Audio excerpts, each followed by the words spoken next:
My greedy daughter-in-law demanded my keys and tried to throw me in a nursing home. She had no idea what I'd been preparing for decades. My daughter-in-law smiled sweetly as she held out her manicured hand. "I'll be taking those keys now, Dad." The words dripped with false kindness, but her eyes held something else entirely. Cold calculation. Pure entitlement. I looked down at the brass keys in my palm, the same keys that had unlocked the front door of my family home for 37 years. The same keys that had let me into the house I'd built with my own hands, board by board, nail by nail. The house where my late wife Sarah had planted roses in the garden. The house where my grandson took his first steps across the hardwood floors I'd installed myself. But according to Jessica, my son David's wife of 3 years, those keys no longer belong to me. "The house is in David's name now," she continued, her voice taking on that patronizing tone she used whenever she wanted something. "And honestly, we think it's time you moved into one of those nice senior communities. You know, somewhere more appropriate for someone your age." I felt my jaw clench as the full weight of her words hit me. Somewhere more appropriate, like I was a piece of furniture that no longer matched the decor. Like 37 years of memories, of building a life, of raising my son in these very rooms, meant nothing more than an inconvenience to her interior design plans. Before we continue, please subscribe to the channel and let us know where you're listening in the comments. Here's what Jessica didn't know as she stood there in my living room, already mentally redecorating the space where Sarah and I had celebrated every Christmas morning, every birthday, every milestone of our son's childhood. She had no idea that the quiet, accommodating father-in-law she thought she could manipulate had spent 40 years building a construction empire from nothing. She had no clue that the man she was trying to warehouse in some retirement facility had connections, resources, and a strategic mind that had outmaneuvered competitors twice her size. Most importantly, she had absolutely no idea what she'd just set in motion. You see, 3 months earlier, I'd made what I thought was a generous decision. David had been struggling financially. His tech startup had failed, leaving him with crushing debt and a credit score that made getting a mortgage impossible. Jessica, meanwhile, had expensive tastes that didn't align with their actual income. She wanted the big house, the prestigious address, the lifestyle that would impress her country club friends. So when they came to me, tears in their eyes, talking about their dreams of starting a family and needing stability, I did what any loving father would do. I transferred the deed of my home into David's name, thinking it would help them qualify for the refinancing they needed to get back on their feet. The house was worth $2.3 million, sitting on prime real estate in one of the city's most desirable neighborhoods. I kept living there, of course. It was still my home. David assured me nothing would change. "Dad, this is just paperwork," he'd said, hugging me tight. "You built this place. It'll always be yours." Jessica had nodded along, playing the grateful daughter-in-law perfectly. But as I stood there that Tuesday afternoon, watching Jessica examine those keys like they were her prize for winning some contest I didn't know I'd entered, I realized I'd made the classic mistake that destroys families every single day. I'd confused legal ownership with moral right. I'd assumed that blood was thicker than greed. I was wrong. "Where exactly do you expect me to go?" I asked, my voice steady despite the rage building in my chest. Jessica's smile widened, and I caught a glimpse of the predator beneath the suburban housewife facade. "Oh, don't worry. We've already looked into several lovely facilities. Sunset Manor has a waiting list, but David knows someone on the board. They have activities, meal plans, people your own age to socialize with. You'll love it." She'd already picked out my prison. The calculation was breathtaking in its audacity. They'd researched senior living facilities while I was still processing their request for help. They'd planned this entire scenario while sitting at my dining room table, eating meals I'd cooked, accepting my generosity with smiles and gratitude that were apparently nothing more than performance art. "And my belongings?" I managed to ask. "Well, most of your furniture is pretty dated," Jessica said with a dismissive wave. "The facilities come furnished anyway. We'll donate whatever doesn't fit. David's already arranged for an estate sale company to handle the rest." An estate sale, like I was already dead. I looked past Jessica to where David stood in the doorway, avoiding my eyes. My son, the boy I'd taught to ride a bike in this very driveway, The teenager I'd stayed up with during his college application anxiety, the young man who'd cried in my arms when his mother died. He couldn't even look at me as his wife dismantled my life with the efficiency of a corporate restructuring. "David," I said quietly, "is this really what you want?" He shifted uncomfortably, his hands shoved deep in his pockets. "Dad, you're 72. This house is too big for one person. The maintenance alone." He trailed off, still not meeting my gaze. The maintenance. The house I'd maintained meticulously for nearly 4 decades was suddenly too much for me to handle, despite the fact that I'd just finished repainting the entire exterior and updating the electrical system. But it wasn't too much for them to inherit and profit from. Besides, Jessica interjected, clearly tired of the conversation dragging on, "we're thinking of starting a family soon. We'll need the space. The master bedroom would make a perfect nursery, and we could convert your workshop into a playroom." My workshop. The space where I'd built David's first treehouse, where I'd crafted Sarah's jewelry box by hand, where I'd spent countless hours creating things with love and patience.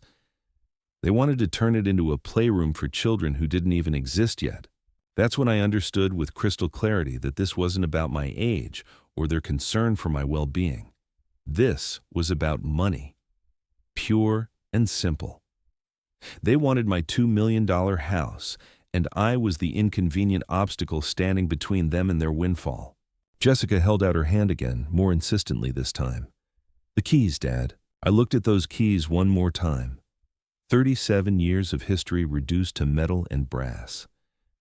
Then I looked at Jessica's expectant face, at David's guilty posture, at the room where Sarah and I had planned our future, and where they were now planning mine. Something shifted inside me. Not anger exactly, though that was certainly there. Something colder and more calculating. Something that recognized a battle when it saw one. "Of course," I said, placing the keys gently in Jessica's outstretched palm. "I'll start packing right away." The relief on both their faces was almost comical. They'd expected a fight, tears, maybe some emotional manipulation about family loyalty and respect for elders. Instead, they got compliance.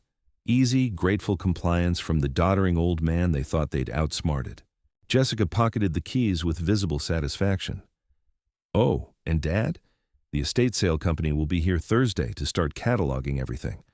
I hope that's enough time for you to sort through your personal items. Thursday, 3 days to pack up a lifetime."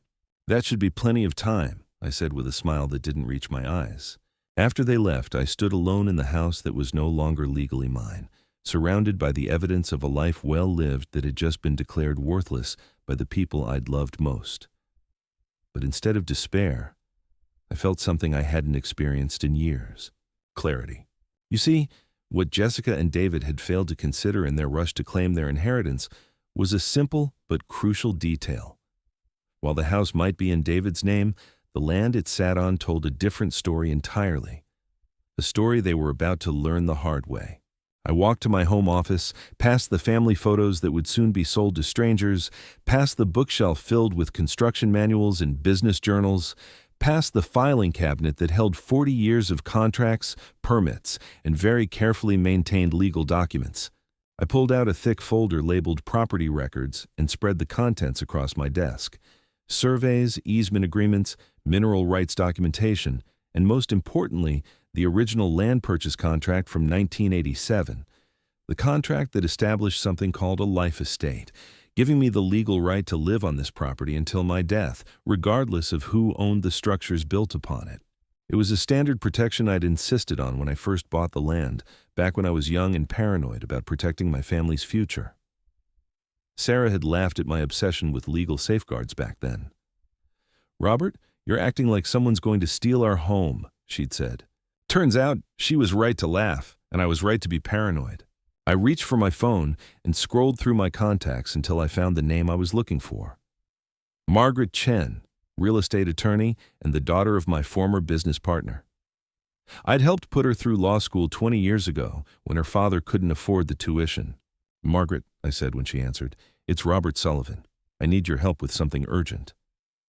"Mr. Sullivan, it's so good to hear from you. What can I do for you?" "I need you to explain to my son and daughter-in-law exactly what a life estate means. And Margaret, I think we're going to need to have a very detailed conversation about property law." As I hung up the phone, I felt the first spark of satisfaction I'd experienced since this nightmare began. Jessica wanted to play games with an old man she thought was helpless and naive. She was about to discover that 40 years in construction had taught me more than just how to build houses. It had taught me how to tear them down too. The next morning, I woke up at 5:30, just like I had every day for the past 40 years. Coffee first, then a walk around the property to check on things. Habit dies hard, even when your world has been turned upside down by people who think they're smarter than you are. But today felt different. Today, I had purpose again. I was pouring my second cup when the doorbell rang. Through the kitchen window, I could see Margaret Chen standing on my front porch, briefcase in hand, looking every inch the successful attorney she'd become. "Right on time." "Margaret," I said, opening the door. "Thank you for coming so early." "Are you kidding? After what you told me on the phone yesterday, I couldn't sleep." She stepped inside and immediately looked around with the appreciative eye of someone who understood quality craftsmanship. "This place is even more beautiful than I remembered from when I was a kid." We settled in my kitchen, the same kitchen where her father and I had planned dozens of construction projects over the years. The same kitchen where I'd helped her with her homework when she was 12 and dreaming of becoming a lawyer. Funny how life comes full circle. "So," Margaret said, opening her briefcase and pulling out several legal documents, "I spent half the night researching your property records. Robert, what you have here is absolutely bulletproof." She spread the papers across my kitchen table, pointing to specific clauses and legal terminology that would have been gibberish to most people. But I wasn't most people. I'd learned to read contracts the hard way, back when one missed detail could bankrupt a small construction company. "The life estate clause is ironclad," Margaret continued. "Your son may own the house, but you own the right to occupy this land until your death. No one can force you to leave. No one can sell the property out from under you. And most importantly, any attempt to make your life uncomfortable or to constructively evict you could result in the entire deed transfer being voided." I felt a smile tugging at the corners of my mouth. "And they have no idea about any of this? Based on what you've told me, they never bothered to do a proper title search. They saw the house deed transfer and assumed that gave them complete control." Margaret shook her head in amazement. "It's the kind of mistake that first-year law students learn not to make. What about the estate sale? Jessica's already arranged for people to come catalog my belongings." Margaret's expression hardened. "They can't touch anything in this house without your explicit written consent. If they try, it's theft, plain and simple. And if they've already taken or disposed of any of your property, we can file criminal charges." The coffee suddenly tasted better than it had in days. "So what do we do?" "Well, we could send them a formal legal notice explaining their position. But honestly, Robert, after what they've put you through, I think they deserve something with a bit more impact." Margaret's eyes gleamed with the kind of anticipation I recognized from her father. The Chen family had never backed down from a fight when they knew they were right. "What did you have in mind?" "How about we let them discover their mistake, the same way they let you discover their plan? No warning, no explanation, just consequences." I thought about Jessica's smug smile as she'd pocketed my keys, about David's refusal to meet my eyes as his wife carved up my life like a Thanksgiving turkey, about the casual cruelty of planning an estate sale for a man who was still very much alive. "I like the way you think, Margaret." We spent the next 2 hours going over every detail of the legal documentation. Margaret explained how life estates worked, what rights I had, and most importantly, what David and Jessica couldn't do, no matter what they thought they owned. "The beautiful thing about this," Margaret said as she packed up her papers, "is that they've already committed to several actions that could void the deed transfer entirely. Taking your keys without legal authority, planning to dispose of your property, attempting to force you from your home. Any one of those could be grounds for reversing the entire transaction." After Margaret left, I walked through my house with new eyes.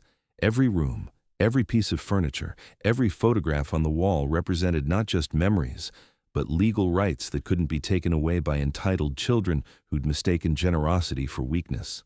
I was admiring Sarah's rose garden through the living room window when I heard a car door slam in the driveway. Jessica's white BMW, followed by a large van with Premier Estate Services painted on the side. They were early. The estate sale people weren't supposed to arrive until Thursday, but here they were on Wednesday morning, ready to catalog my life for auction. I watched through the window as Jessica emerged from her car, dressed like she was attending a board meeting instead of stealing from an old man. She spoke animatedly with two people from the estate company, gesturing toward my house like she was directing a military operation. The estate sale coordinator, a thin woman with a clipboard and the predatory smile of someone who made money from other people's misfortune, nodded along to Jessica's instructions. Behind her, a younger man started unloading boxes and labeling supplies from the van. Jessica used her new key to unlock my front door, stepping inside like she owned the place, which, technically, she thought she did. "Hello," Jessica called out, her voice echoing through the entryway. "Dad, are you here?" I took my time walking from the kitchen to the living room, moving with the deliberate pace of a man who had nowhere urgent to be and all the time in the world to get there. "Good morning, Jessica," I said pleasantly. "You're early." "Oh, you know how these things are. Better to get started sooner rather than later." She gestured to the estate sale team, who were already examining my furniture, with the clinical detachment of medical examiners. "This is Susan from Premier Estate Services and her assistant, Mark. They're going to take inventory of everything today." Susan stepped forward with her clipboard. "All business. Mr. Sullivan, we'll try to be as respectful as possible during this process. We understand this can be emotional for families." "Oh, I'm not emotional about it at all," I said with a smile. "In fact, I'm quite interested to see how this plays out." Something in my tone must have registered with Susan, because she paused and looked between Jessica and me with the wariness of someone who'd been in this business long enough to recognize family drama when she saw it. "Before we begin," I continued, "I should probably mention that you'll need my written consent to catalog or remove any items from this house." Jessica's smile faltered slightly. "Dad, we discussed this yesterday. The house is in David's name now. We have the legal right to—" "Actually," I interrupted gently, "you don't." The room went silent. Susan stopped writing on her clipboard. Mark, who'd been examining my dining room table, straightened up and looked toward us with obvious concern. "I'm sorry, what?" Jessica's voice had lost its confident edge. "You don't have the legal right to catalog, remove, or dispose of any property in this house without my explicit written permission." I kept my tone conversational, almost friendly. "You see, while David may own the structure, I retain what's called a life estate on this property. That means I have the legal right to live here, undisturbed, until my death." Jessica's face went through several color changes, settling on an unhealthy shade of red. "That's impossible. You transferred the deed. David owns this house."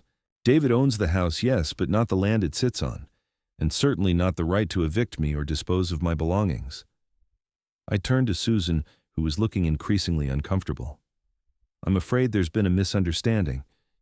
Mrs. Flores here doesn't have the authority to hire your services." Susan looked at her clipboard, then at Jessica, then back at me. 20 years in the estate sale business had probably taught her to recognize legal trouble when it walked through the door. "Perhaps," Susan said carefully, "we should wait until this family matter is resolved before proceeding with any inventory."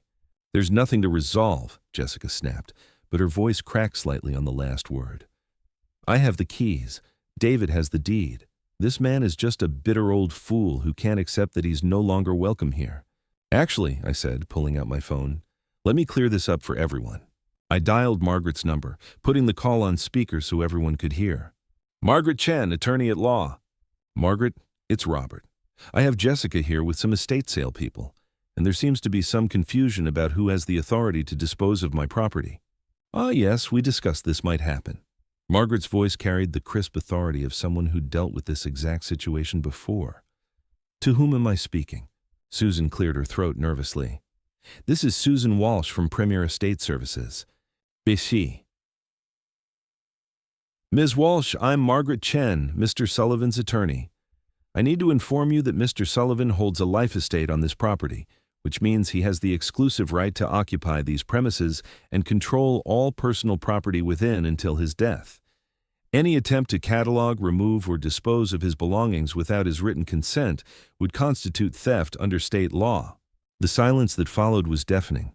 Susan's pen had stopped moving entirely. Mark stood frozen next to my dining room table like a statue. and Jessica's face had gone from red to pale in the span of about 10 seconds.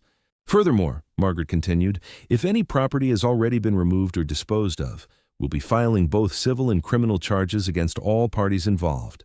I think, Susan said quickly, there's been a mistake.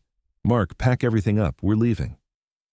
As the estate sale team hastily gathered their supplies and headed for the door, Jessica stood in my living room looking like someone had just explained quantum physics to her in ancient Greek. This isn't over, she finally managed to say. Oh, but it is, I replied calmly. In fact, it's just beginning. After they left, I called David's cell phone. He answered on the third ring, sounding distracted and slightly out of breath. Hey, Dad, what's up? I'm in a meeting, so... Your wife just tried to have my belongings cataloged for an estate sale, I said without preamble. Silence on the other end of the line. David, are you there? Dad, look, Jessica might have gotten a little ahead of herself, but... A little ahead of herself? Son, she committed attempted theft. She brought strangers into my home to inventory my property without my consent. If my attorney hadn't intervened, your wife would be facing criminal charges right now. Another long silence. I don't understand, David said finally. The house is in my name. We have the right to... No, you don't. And if you'd bothered to do a proper title search instead of assuming you could steamroll your old man, you'd know that. I could hear him breathing on the other end of the line, probably trying to figure out what had gone wrong with their perfect plan. David, I want you to come over tonight, alone. We need to have a conversation about respect, family, and what happens when you mistake kindness for weakness. Dad, I can't just... 7 o'clock, son. Don't be late. I hung up before he could respond, then walked to my kitchen window and looked out at the rose garden Sarah had planted 30 years ago. The roses were blooming beautifully this year, just like she'd always said they would if you took proper care of them. Some things, I reflected, were worth fighting for. Some things were worth protecting, no matter what it cost. And some people needed to learn that underestimating a 72-year-old man who'd built an empire from nothing was the kind of mistake you only made once. The rest of Wednesday passed in blessed quiet, giving me time to think and plan. I made myself a proper lunch for the first time in weeks, not the sad sandwiches I'd been surviving on since this whole mess began. Today felt different. Today I had my power back. At exactly 7 o'clock, David's Honda pulled into the driveway. I watched through the kitchen window as he sat in his car for several minutes, probably gathering courage or maybe calling Jessica for last-minute instructions. When he finally walked to the front door, he moved like a man approaching his own execution. I let him knock twice before opening the door. Dad. His voice was smaller than I'd heard it since he was 12 years old. David, come in. He stepped inside cautiously, looking around like he expected to find legal documents scattered everywhere, or maybe a team of lawyers waiting in ambush. Instead, he found his father sitting calmly in the living room where he'd grown up, where we'd watched countless football games together, where I'd helped him with homework and listened to his teenage problems. Sit down, son. David perched on the edge of the couch, his hands clasped tightly in his lap. The confidence he'd shown yesterday with Jessica by his side had evaporated completely. I talked to a lawyer today, he began. Good. What did they tell you? That you have something called a life estate, that we can't make you leave. His voice carried a mixture of confusion and frustration. Dad, why didn't you tell us about this when we asked for help with the house? I studied my son's face, looking for any sign of the boy I'd raised. The boy who used to build model airplanes with me in the garage. The boy who'd cried when his hamster died and made me promise we'd see it again in heaven. Would it have mattered? I asked quietly. What do you mean? If you'd known I had legal protection, would you and Jessica have treated me differently? Would you have been more respectful, more honest about your intentions? David opened his mouth, then closed it again. We both knew the answer. Son, yesterday your wife told me I was no longer welcome in my own home. She'd already picked out a nursing facility. She'd arranged for strangers to sell my belongings. She spoke about me like I was already dead. I kept my voice level, factual. Did you think that was appropriate? Jessica gets excited about things. She meant every word. I stood up and walked to the mantel where Sarah's picture sat next to David's high school graduation photo. Your wife looked me in the eye and told me I was too old, too much trouble, too inconvenient for their new life, and you stood there and let her. Dad, it's complicated. Jessica's under a lot of stress with her job, and we've been trying to have kids, and the money situation. The money situation. I turned back to face him. Let's talk about that, shall we? I walked to my desk and pulled out a thick folder, the same one I'd shown Margaret that morning. Bank statements, receipts, documentation of every penny I'd spent helping David and Jessica over the past 3 years. Do you know how much money I've given you since you married Jessica? David's face went pale. Dad, I don't think... $87,000. I set the folder on the coffee table between us. The wedding that Jessica insisted had to be at the country club. $22,000. The down payment for your first apartment when your credit was too damaged for a decent place. $15,000. Car repairs, credit card payments, Jessica's emergency dental work, that vacation to Mexico she said you desperately needed for your mental health. With each item I listed, David seemed to shrink further into himself. And then there's the big one. The reason we're sitting here tonight. I transferred a $2.3 million house into your name to help you get financing. No charge, no rent, no expectation except that I could continue living in the home I built with my own hands. We're grateful. Are you? I sat back down across from him. Because gratitude doesn't usually come with eviction notices and estate sales. David was quiet for a long time, staring at his hands. When he finally looked up, his eyes were red. I don't know how it got this bad, Dad. When Jessica and I first got together, she was different, sweeter, more considerate. But after we got married, especially after the business failed, she changed. She became harder, more demanding. And you went along with it. What choice did I have? She's my wife. Marriage is about compromise. Compromise is about finding middle ground, son. What Jessica demanded yesterday wasn't compromise. It was capitulation. She wanted me gone so she could have my house, and she expected you to choose her comfort over your father's dignity. She says you don't respect her, that you make her feel unwelcome in her own home. I almost laughed. Her own home? David, 3 days ago she couldn't even get approved for a studio apartment. The only reason she's living in a $2 million house is because I put the deed in your name to help with your financial problems. But legally it is our house now. Is it? I pulled out another document from Margaret's folder. This is called a quitclaim deed reversal. It's what happens when someone attempts to defraud the original property owner through misrepresentation or coercion. David's eyes widened as he read the legal terminology. Margaret Chen thinks we have a strong case for voiding the entire deed transfer. Attempted constructive eviction, disposal of personal property without consent, failure to disclose material facts about the property transfer. Any one of these could give me grounds to take the house back entirely. You wouldn't. 3 days ago I wouldn't have, but 3 days ago I thought I was helping my son and daughter-in-law. I didn't realize I was enabling thieves. The word hung between us like a physical presence. David flinched as if I'd slapped him. Dad, that's not fair. We never meant to steal anything. What would you call it? You asked for help with financing, so I transferred my house into your name. Then, the moment the paperwork was complete, Jessica decided I was no longer welcome to live there. She tried to have my belongings sold at auction. She'd already picked out a nursing home to warehouse me. What's the difference between that and theft? David was crying now, not the quiet tears of a man processing difficult truths, but the desperate sobs of someone who'd finally understood the magnitude of what they'd done. I never wanted to hurt you, he whispered. But you did hurt me, son. Not just by going along with Jessica's plan, but by standing there silently while she dismantled my life, by refusing to look me in the eye when I asked if this was really what you wanted. What can I do? How can I fix this?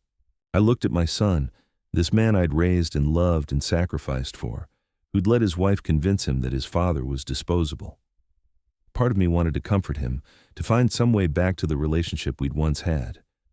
But another part, the part that had been building for 3 years of watching Jessica's demands escalate and David's spine disappear, knew that comfort wasn't what he needed. That depends entirely on what you choose to do next, I said finally. What do you mean? I stood up and walked to the window overlooking Sarah's garden. In the gathering dusk, I could just make out the roses she'd planted, still blooming after all these years. Tomorrow morning, Jessica is going to wake up and realize that her plan has failed completely. She's going to be angry, probably furious. She's going to demand that you find some way to force me out of this house anyway. She's going to tell you that it's either her or me, that you have to choose between your wife and your father. David wiped his eyes with the back of his hand. And if she does, then you'll find out what kind of man you really are. I turned back to face him, and for a moment I saw a flash of the boy he used to be. The boy who'd helped me build his treehouse, who'd insisted on using real nails even though he was only 8 years old, because he wanted it to be strong enough to last forever. Your mother and I raised you to be better than this, David. We taught you about honor, about loyalty, about protecting the people you love instead of sacrificing them for convenience. But we can't make your choices for you. Not anymore. Dad, I love you. You have to know that. I know you think you do, but love isn't just a feeling, son. It's a decision. It's choosing to do the right thing even when it's difficult, even when it costs you something you want. David nodded slowly, though I wasn't sure he fully understood what I was telling him. I need to ask you something, he said after a long silence. If I choose you, if I tell Jessica that you're staying and she needs to accept it, what happens to my marriage? It was a fair question, and one I'd been expecting. I don't know, I answered honestly. Jessica married you for reasons that had nothing to do with your character or your family values. She saw you as a stepping stone to the life she wanted, and when that didn't work out, she saw me as the solution to her problems. If you stand up to her now, she might respect you more, or she might decide you're not useful to her anymore. And if she leaves, then you'll discover that being alone is better than being with someone who doesn't respect you or the people you love. David sat quietly for several minutes, processing everything I'd told him. Outside, I could hear Mrs. Henderson walking her dog, the same route she'd taken every evening for the past 15 years. Normal life continuing in the neighborhood where I'd built my life, where I intended to stay until the day I died. There's something else you need to understand, I said finally. This isn't just about the house anymore. What happened yesterday changed things permanently. Jessica showed me exactly what she thinks of family, of respect, of the man who helped make her comfortable life possible. I can forgive a lot of things, son, but I won't be disrespected in my own home by someone who owes her lifestyle to my generosity. What are you saying? I'm saying that even if you choose to do the right thing now, Jessica and I will never have a normal relationship again. She's shown me who she really is, and I believe her. David's phone buzzed with a text message. He glanced at it and his face tightened. Jessica. He nodded. She wants to know how the conversation went. She's asking if you've agreed to move out voluntarily. What are you going to tell her? David stared at his phone for a long moment, his thumb hovering over the keyboard. This was it, the moment that would define not just our relationship, but the kind of man he chose to be. Finally, he typed a response and showed me the screen. We need to talk when I get home. Dad's not moving out. He hit send before he could change his mind. There, he said, though his voice shook slightly. It's done. That's the first step, son, but it's only the first step. Jessica isn't going to accept this quietly. As if summoned by our conversation, David's phone immediately started ringing. Jessica's name flashed on the screen, and we both stared at it like it was a live grenade. Answer it, I said quietly. But remember that I can hear every word. David swiped to accept the call, his hand trembling slightly. Hello? What the hell do you mean he's not moving out? Jessica's voice was so loud I could hear every word from across the room. David, we discussed this. The old man is going to a facility and we're taking possession of our house. Jessica, calm down. We need to talk about this rationally. Rationally? There's nothing rational about letting a senile old man dictate terms to us in our own home.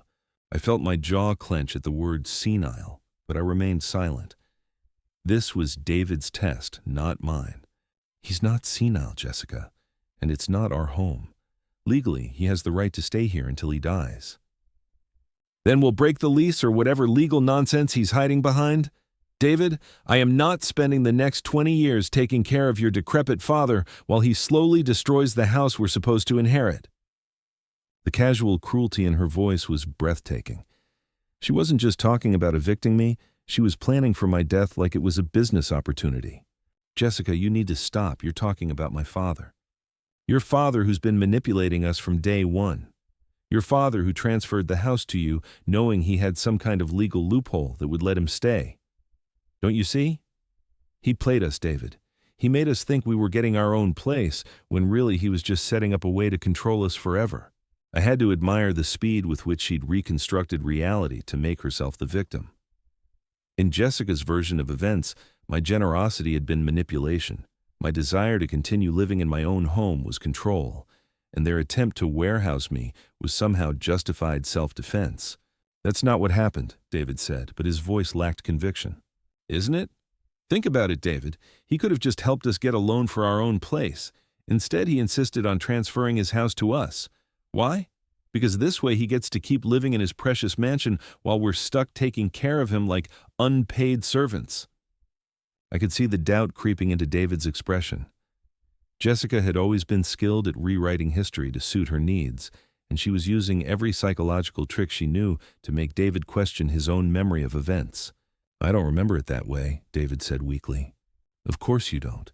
You were desperate, and he took advantage of that desperation to trick us into becoming his caretakers.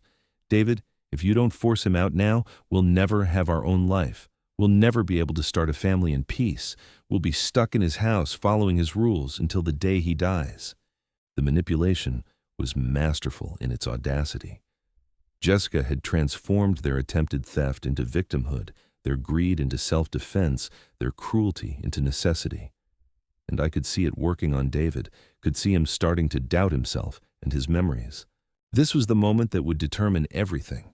Would David stand up to his wife's manipulation, or would he cave under pressure the same way he'd been caving for 3 years? Jessica, David said finally, his voice stronger than it had been all evening. I don't care how you want to spin this. What you tried to do yesterday was wrong. Dad didn't trick us or manipulate us. We asked for help, and he gave it. The fact that he protected himself legally just proves he was smarter than we were. The silence on the other end of the phone was deafening. Are you seriously taking his side over mine? Jessica's voice had gone dangerously quiet. I'm not taking sides. I'm trying to do the right thing. The right thing? David, I am your wife. Your loyalty is supposed to be to me, not to some old man who's trying to control our lives. He's not trying to control our lives, Jessica. He's trying to live his own life in peace. There's a difference. I felt a surge of pride watching my son finally stand up to the woman who'd been manipulating him for years. It was 3 years too late, but it was happening. Fine, Jessica said, her voice now ice-cold with fury. If that's how you want to play this, then you've made your choice. Don't expect me to be there when you figure out what a mistake you've made. The line went dead. David stared at his phone for a long moment, then looked up at me with eyes that seemed older than they had an hour ago. I think my wife just left me, he said quietly. Maybe, I replied. Or maybe she's just trying one more manipulation tactic to see if she can break your resolve. What do I do now? I walked over and put my hand on my son's shoulder, the first physical contact we'd had since this whole mess began. Now you wait and see what kind of woman you married. If Jessica loves you, she'll come home and we'll all figure out how to make this work. If she only loved what you could give her, then you're better off finding out now. David nodded slowly, though I could see the fear in his eyes. Fear of being alone, fear of losing the woman he'd thought he'd spent his life with, fear of admitting that his marriage had been built on foundations as shaky as his failed business. Dad, he said after a long silence, I'm sorry. For all of it. For letting her treat you that way. For not standing up for you sooner. For making you feel unwelcome in your own home. I know you are, son. Can you forgive me? I looked at this man who'd caused me so much pain over the past few days, who'd let his wife try to steal my life away, who'd stood silent while she planned my exile. But I also saw the boy I'd raised, the son who'd finally found his spine when it mattered most. Forgiveness isn't the issue, David. Trust is. You've shown me that when push comes to shove, you can do the right thing. But you've also shown me that it takes a crisis to bring out your backbone. That's going to have to change if we're going to rebuild our relationship. I understand. Do you? Because this isn't over. Jessica's going to come back, probably with lawyers, definitely with more manipulation tactics. She's going to try to make your life miserable until you give her what she wants. Are you prepared for that? David was quiet for a moment, considering the reality of what lay ahead. I guess I'll find out, he said finally. As if on cue, we heard a car door slam in the driveway. Through the window, I could see Jessica's BMW, and she was getting out with the kind of purposeful stride that meant trouble. Looks like you're going to find out sooner than expected, I said. The front door burst open without a knock, Jessica storming into the living room like she owned the place, which, I had to remind myself, she thought she did. "David, we're leaving, now!" Her voice carried the authority of someone who'd never been told no by her husband. "Jessica, we need to talk about this calmly." "There's nothing to talk about. Either you come home with me right now, or I'm filing for divorce tomorrow morning." The ultimatum hung in the air like a challenge.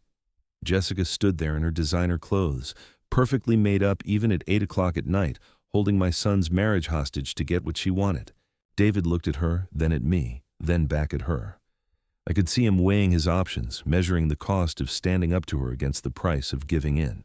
"Jessica," he said quietly, "if you file for divorce because I won't help you steal my father's home, then maybe we shouldn't be married." The shock on Jessica's face was complete and absolute. In 3 years of marriage, David had apparently never called her bluff on anything. "You don't mean that." "I do mean it. What you tried to do yesterday was cruel and illegal. If you can't understand why that's wrong, then we have bigger problems than where my father lives." Jessica's perfect composure finally cracked. Her face flushed red, her hands clenched into fists, and when she spoke, her voice carried 3 years of suppressed rage. Fine. You want to choose a pathetic old man over your wife? You want to throw away our marriage for someone who's going to be dead in 10 years anyway? Then you deserve exactly what you're going to get." She spun on her heel and stalked toward the door, then turned back for one final shot. "Don't come crawling back to me when you realize what you've given up. And don't expect me to be understanding when your precious daddy starts needing diapers and round-the-clock care." The front door slammed hard enough to rattle the windows. David and I sat in the sudden silence, processing what had just happened. My son had finally stood up to his wife, and his wife had revealed exactly who she was when she didn't get her way. "Well," David said after a long moment, "I guess that answers that question. I'm sorry it had to happen this way, son." "I'm not." David wiped his eyes and straightened his shoulders. "For the first time in 3 years, I feel like I can breathe." We sat together in the living room where he'd grown up, where Sarah had read him bedtime stories, where we'd celebrated his achievements and comforted his disappointments. It felt like coming home after a long, difficult journey. "So what happens now?" David asked. I looked around at the house I'd built with my own hands, the home that Jessica had tried to steal, the place where 3 generations of my family had made memories. "Now," I said, "we figure out how to be a family again." Outside, I could hear Jessica's BMW tearing out of the driveway with enough force to leave rubber marks on the asphalt. The sound faded into the distance, taking with it 3 years of tension, manipulation, and walking on eggshells in my own home. David slumped back into the couch, looking simultaneously relieved and devastated. "I keep waiting to feel sad about this," he said quietly, "but all I feel is free." "That tells you everything you need to know about your marriage," I replied. Over the next few days, Jessica made several attempts to salvage her plan. She called David dozens of times, alternating between tears and threats. She sent her mother to guilt him about abandoning his wife. She even had her lawyer send a letter claiming David had a legal obligation to provide her with suitable housing, which Margaret Chen responded to with barely concealed amusement and a detailed explanation of why that argument would fail spectacularly in court. But the most telling moment came when Jessica showed up with a moving truck, expecting to take half the furniture from what she still insisted was her house. I watched from the kitchen window as she directed 2 movers toward the front door, her clipboard full of items she'd apparently decided belonged to her. I opened the door before she could use her key. "Good morning, Jessica. Can I help you with something?" Her smile was arctic. "I'm here to collect my belongings and the marital assets I'm entitled to." "From my house?" "From David's house, which, as his wife, I have legal claim to half of everything inside." I pulled out my phone and called Margaret Chen, putting her on speaker. "Margaret, I have Jessica here with movers, claiming she has the right to take furniture from my home." "Ah, yes, we've been expecting this. Put me on speaker, please." "You're on speaker, Margaret." "Mrs. Flores, this is Margaret Chen, Mr. Sullivan's attorney. I need to inform you that you have no legal claim to any property inside this residence. The furniture belongs to Mr. Sullivan, who has been living here for 37 years. Your marriage to David doesn't grant you ownership of his father's possessions." Jessica's face went through several color changes. "But the house is marital property. "No, it's not. The house belongs to David, but Mr. Sullivan holds a life estate. More importantly, all personal property inside belongs to Mr. Sullivan. If you remove so much as a coffee cup without his written permission, you'll be charged with theft." The movers, who'd been listening to this exchange with growing alarm, started backing toward their truck. "Ma'am," one of them said to Jessica, "we can't get involved in a legal dispute. If there's any question about ownership—" "There's no question," Jessica snapped. "I'm his daughter-in-law, and you have no legal standing here whatsoever." Margaret's voice cut through the speaker. "Gentlemen, I'd advise you to leave immediately before you become accessories to theft." The movers didn't need to be told twice. Within minutes, their truck was pulling away, leaving Jessica standing alone in my driveway with her clipboard and her rage. "This isn't over," she said, the same threat she'd been making for days. "Yes, it is," I replied calmly. "Your marriage is over, your claim to this property is over, and your ability to manipulate my son is over. The only thing left is for you to accept reality." She drove away that day and never came back. The divorce proceedings were swift and brutal. Jessica discovered that David's name might be on the house deed, but he had no equity in it due to the life estate. She couldn't claim half of something that couldn't be sold or leveraged. Her lawyer tried several creative approaches, but Margaret Chen had anticipated every move. In the end, Jessica walked away with exactly what she'd brought to the marriage: nothing.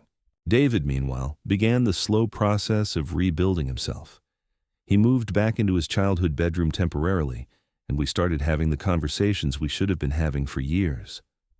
Real conversations about respect and boundaries, and what it means to be a man who protects the people he loves instead of sacrificing them for convenience. "I keep thinking about Mom," he said one evening as we sat on the back porch, watching Sarah's roses bloom in the garden. "About what she would have thought of Jessica, of how I let things get so bad. Your mother would have seen through Jessica in about 5 minutes," I said, "but she also would have been proud of you for finally standing up when it mattered." "It took me too long." "Yes, it did, but you did it. That's what counts." 6 months later, David found a small apartment across town and a job with a construction company that appreciated his business background. We had dinner together twice a week, sometimes at his place, sometimes at mine. Slowly, carefully, we rebuilt the relationship that Jessica had nearly destroyed. The house felt different now, lighter somehow, as if removing the toxic presence of someone who saw it as nothing more than a real estate transaction had restored its soul. I updated my will to reflect the new reality.